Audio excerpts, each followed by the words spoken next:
Today we are going to start a new chapter, Economic Reforms since 1991.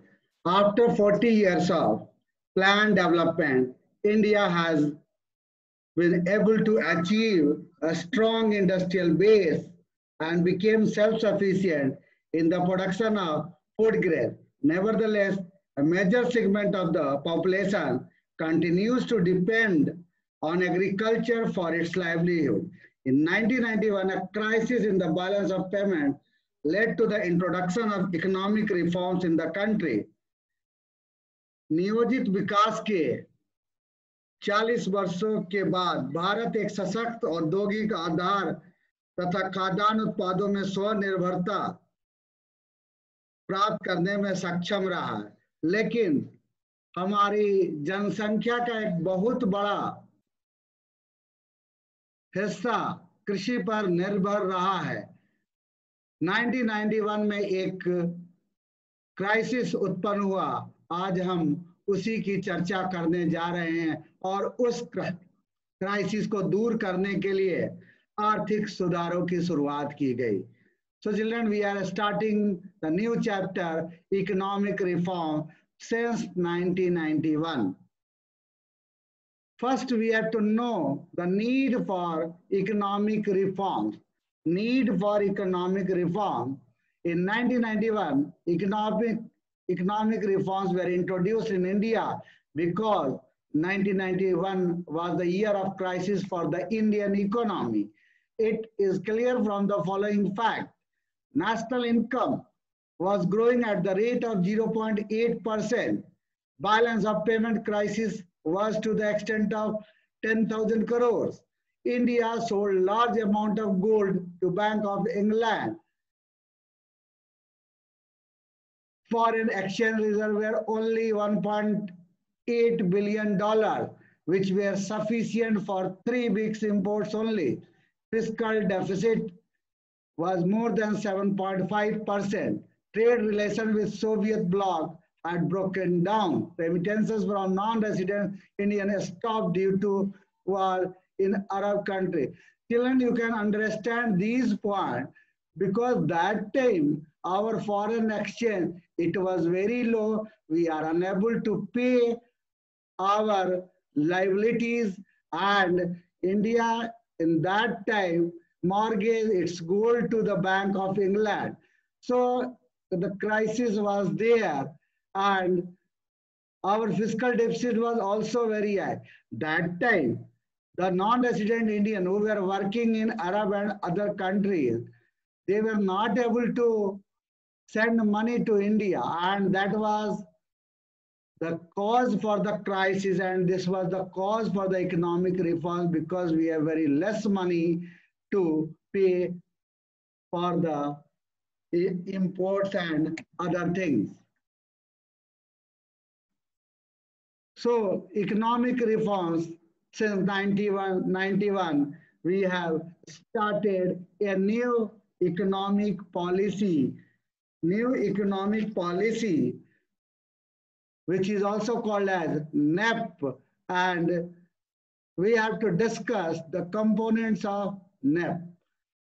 आर्थिक सुधारों के अंतर्गत हमने एक नई आर्थिक नीति की शुरुआत की थी और जिसे नेप के नाम से भी जाना जाता है, और इसमें we have to know the components of NEP: macro economic stabilization, demand side management, structural adjustment, supply side management. Children, you can easily understand the market forces. We have to see the demand and supply both, and then we can adjust our economy. So, second point, NEP policy of liberalization, privatization, and globalization. It was started, and it was also called as LPG. LPG, that was the policy which was started after 1991. You can see is that liberalization, privatization, and globalization. Children, you have to know before 1991 what was the policy of India for the development. Actually, that time we were using the policy of LPQ, means licensing, permit, and quota. Economic reforms was there to reduce these licensing policy, permit policy, and quota policy. तो हमको ये जानना है कि नई आर्थिक नीति में हम उदारीकरण, निजीकरण तथा वैश्वीकरण इसकी शुरुआत हमने किया, और इसके पूर्व में जो चली आ रही थी हमारा लाइसेंस, परमिट और कोटा की जो नीति थी उसको हमने कम किया या बहुत हद तक खत्म भी कर दिया। तो इस तरह से आर्थिक सुधारों की शुरुआत हो गई। ये सुधार उस समय की जरूरतें थी। अगर सुधार नहीं किया जाता तो शायद हमारा आर्थिक विकास उस तरीके से नहीं हो पाता जो कि हो सका है। So first we have to know the policy of liberalization. Liberalization means, in Hindi you can say it as udarikaran. Liberalization means removing all unnecessary controls and restrictions like permits, licenses, protectionist duties, quotas imposed by the government. I earlier told you that we were using LPQ policy. In liberalization, we removed all those things. Means we have removed unnecessary licensing or unnecessary control over the industry. Now you can establish your industries without permission. Many industries you can establish, and quota and duties are also reduced. So children, I think you might have understood about the liberalization. उदारीकरण के तहत हम लोग कई तरह से अपने उद्योगों को नया रूप देने में सफल हुए, और पुरानी जो नीति थी जिसमें लाइसेंस लेना अनिवार्य था, परमिट लेना जरूरी था, तरह तरह का जो आयात शुल्क था, जो कोटा सरकार ने फिक्स किया था, उसको कम किया गया या उसको हटाया गया। तो इस तरह से नई आर्थिक नीति की शुरुआत हुई। लिबरलाइजेशन मेजर्स, अब ये जो लिबरलाइजेशन है ये कहां कहां शुरू हुआ? तो सबसे पहले इसमें we have to understand that abolishing of industrial licensing. Industrial licensing was abolished for all projects except for some industries. These industries are liquor, cigarette, industrial explosive, defense equipment, drugs, pharmaceuticals, and dangerous chemicals. So children, you can understand that reform was started in the industrial sector. औद्योगिक क्षेत्र में हमने सुधार किया और कई तरह के लाइसेंस हमने खत्म कर दिए। फिर उन उद्योगों को जो अर्थव्यवस्था के लिए अलग से महत्व रखते थे, जैसे liquor, cigarette, explosive, defence equipment, सिर्फ उनमें ही हमने कंट्रोल रखा, बाकी उद्योगों को हमने फ्री कर दिया। तो इस तरह से industrial reforms it was started, and our economy started new economic policy. Second point, it is the contraction of public sector. Children, you know, 1951 to 1991, it was a period of planning, and in that time, we have started our development through planning, and for planning, we have established many public sector industries. Now, we reduce this public sector, and the number of industries exclusively reserved for the public sector has been reduced from 17 to 3. Children, you can understand, earlier 17 industries were there for public sector industries only. Now it became only 3. The only industry reserved for the public sector are defense equipment, atomic energy generation, and railway transport. These are the most important industry. And so these 3, defense equipment, atomic energy generation, and railway transport, was kept under public sector. Other industries now were free, and anyone can set up industry in that area. So इस तरह से हम देखते हैं कि public sector जो हमारा सार्वजनिक क्षेत्र था उसको थोड़ा कम किया गया, 17 से 3 पर ला दिया गया, और रक्षा संबंधी, आणविक ऊर्जा संबंधी तथा रेलवे संबंधी जो 3 उद्योग हैं यही उनके लिए रिजर्व रखा गया, बाकी उद्योगों को निजी क्षेत्र या दूसरे लोगों के लिए खोल दिया गया। तो इस तरह से हम समझ सकते हैं कि this was the contraction of public sector. Now we have started the reforms in small scale sector. Small scale sector, as you know, it is the backbone, and many people are working in these sector. Actually, most of the people in our country, they are getting employment in this sector. According to new economic policy, investment limit of small scale industries has been increased to 1 crore with a view to modernize them. So now it became 1 crore. तो ये पहले से इसको काफी बढ़ाकर 1 करोड़ कर दिया गया।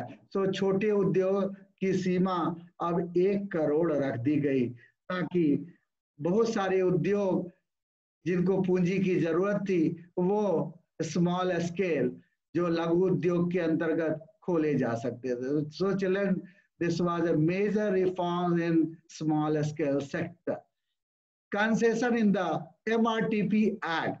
Concession in the MRTP Act. The new act gives more emphasis to the prevention and control of monopolistic, restrictive, and unfair trade policy practices. So this was another area of reform, MRTP, monopolies and restricted trade policy, and we have given certain restrictions. Expansion of production capacity. Expansion of production capacity. After delicensing, producer enjoy the freedom of what to produce and in what quantity. In class 11, we have discussed the microeconomic, that the 3 questions, what to produce and in what quantity. So what to produce, it was now up to the producer, and in what quantity they can produce. There was no control of the government. So this led the expansion of production capacity of all the industries. तो इस तरह से production capacity सभी उद्योगों का काफी बढ़ गया। Freedom to import capital goods. Freedom to import capital goods. Liberalization also implied in import sector. Now industrialists are free to import capital goods with a view to upgrade their technology and plant capacity of production. What happened when industrial wanted to import the machine before 1991? They were not able to import because there were certain restrictions. Now, these machines can be imported easily after 1991. And when they were able to import the machines, they upgraded their industries, and this way production increased. So children, you can easily understand किस तरह से जो हमारे पूंजीगत वस्तुओं के आयात में छूट दी गई, उससे हमारा उद्योग जगत प्रभावित हुआ और उसका विस्तार शुरू हुआ। तो इस तरह से हम देखते हैं कि ये जो छूट मिलने से उद्योगों को बहुत अधिक लाभ हुआ। Now second point, it is related to the financial sector reform. Actually, in financial sector includes financial institution such as commercial bank, investment bank, stock exchange operation, and foreign exchange market. So in these areas, we have started reform. So liberalization implied there was a substantial shift in the role of RBI from regulator to facilitator of the financial sector. The RBI, it is the apex bank of the country and it is the regulator of all the banks. The RBI decides the amount of money, the money that the banks can keep with themselves, fixes interest rate, nature of lending to various sectors. One of the major aims of financial sector reform is to reduce the role of RBI from regulator to facilitator of financial sector. This means that the financial sector may be allowed to take decision on many matters without consulting RBI.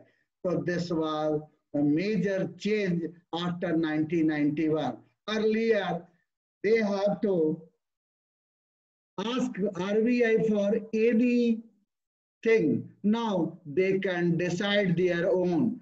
So the role of RBI changed. तो इस तरह से हम देखते हैं कि हमारे देश का जो रिजर्व बैंक है, जिसे केंद्रीय बैंक या शीर्ष बैंक कहा जाता है, जो बैंकों को कंट्रोल करता था, उस पर भी सुधार किया गया और उसकी जो रोल थे उसमें परिवर्तन किया गया.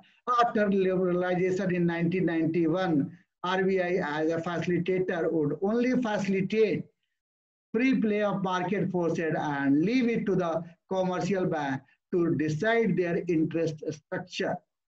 So now the market forces, the demand and supply forces became more important, and thus with liberalization, competition prevails rather than control. तो इस तरह से हम समझ सकते हैं कि जब आरबीआई के रोल में परिवर्तन हुआ तो बाजार में अब प्रतियोगिता शुरू हो गई थी. जो कंट्रोल थे, जो रुकावटें थी, वो कम हुए और एक प्रतियोगी बाजार बन सका, जिससे अर्थव्यवस्था का तीव्र विकास होने लगा. Both cash reserve ratio and SLR have been reduced to increase availability of funds with commercial bank to advance more credit. Bank rate had been reduced. It lowered the interest rate charged by the commercial bank, thus encouraging credit. Foreign institutional investors such as merchant bankers, mutual funds, and pension funds are now allowed to invest in Indian financial market. So children, you can understand the lowering of bank rate, it gave chance to the commercial bank to expand its credit facility, and now the borrowers were getting loan at a lower rate. So this way, the market improved and they were able to set up their own industry because they were getting loan eight a lower rate. तो बच्चों इस तरह हम समझ सकते हैं कि जब कम ब्याज पर अगर कर्ज मिले तो लोग उस ब्याज को लेकर एक उद्योग स्थापित करेंगे और इस तरह से बाजार की शक्तियों का विकास होगा और व्यापार बढ़ेगा और जिससे अर्थव्यवस्था को लाभ होगा. तो इस तरह से हम देखते हैं कि फाइनेंशियल सेक्टर रिफॉर्म ने अर्थव्यवस्था को गति दिया.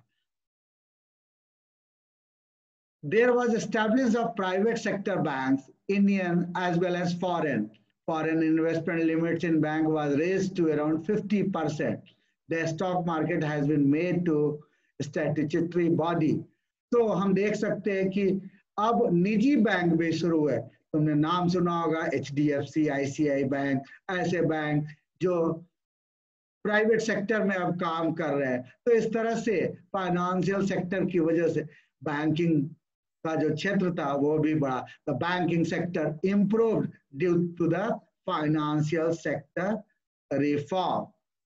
Okay, children, I think you might have understood the financial sector reform. There are some other points in the financial sector reform. Tax reform.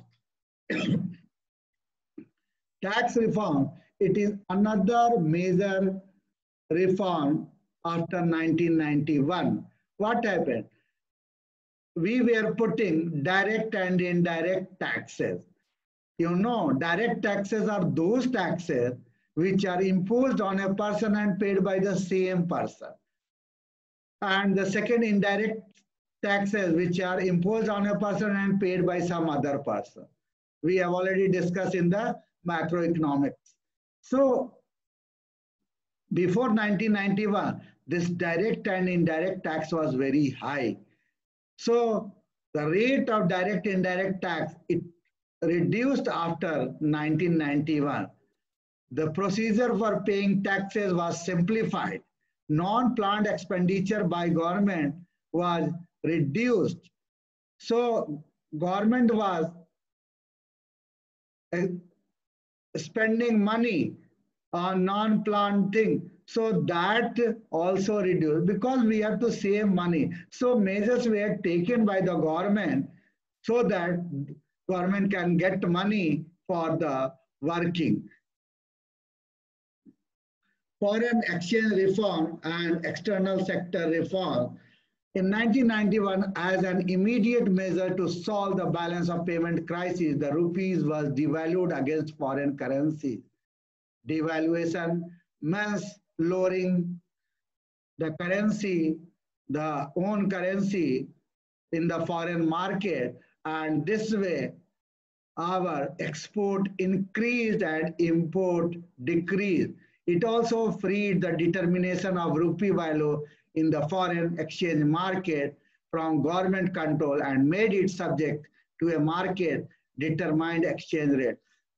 So इस तरह से हम समझ सकते हैं कि मुद्रा का अवमूल्यन हुआ जिससे हमारा निर्यात बढ़ गया और आयात में कमी आई। तो हमारी अर्थव्यवस्था को एक गति मिली, जो हम लोग संकट, विदेशी मुद्रा का जो संकट झेल रहे थे वो धीरे धीरे करके कम होने लगा। इस तरह से financial sector reforms played a very important role in the economy. Trade policy reform. So now we have to discuss the trade policy reform. That was the another reform which was there in the economy. The trade policy reform aimed at abolition of import licensing system, except in case of hazardous and environmentally sensitive industry. Removal of quantitative restriction on imports, reduction of tariff rate. So these are the three important points. So what happened? We abolished the import licensing facility. We only kept some hazardous, means जो घातक सिद्ध होते थे या जो हमारे पर्यावरण के लिए सेंसिटिव थे, हम सिर्फ उनको ही अब उन पर ही लाइसेंस रखे, बाकी को हमने हटा दिया। And removal of quantitative restriction on import. So जो भी हमने इंपोर्ट के लिए जो निश्चित कोटा किया था उसको भी कम किया गया। And the tariff rates also reduce. So प्रशुल्क जो था हमारा उसको भी हमने कम किया। So this way India's export and import increased in after 1991. So you can easily understand. So reform, it played a very important role for India's economic development in that period. Okay, children, we have completed the first topic. We will start the second topic tomorrow. So we are going to end our lecture today. We will discuss in the next video of the lesson, and we will discuss with the privatization. Okay, thank you and have a good day.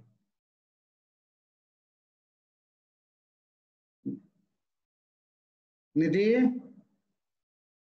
Nidhi?